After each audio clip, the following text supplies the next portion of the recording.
An update for you tonight after Morehouse college students on the debate team pulled out of a national competition protest.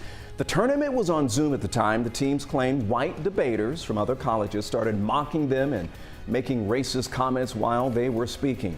Morehouse says the judges and organizers did nothing to stop it. Other colleges also pulling out as well, including Spelman College, ultimately leading to the tournament getting canceled. The debate team president Daniel Edwards told 11 Alive today the protest is already having a huge impact. It's very important, I think, to, if anything, to stand and call racism out when we experience it, but also to do so in a manner that creates community to where we can talk about the experiences, but also how we move forward with reforming the debate community and make sure that people of all experiences, all incomes, all backgrounds, all issues of ability are able to access debate and that activity as a whole. Debate organizers have since issued an apology and are promising change.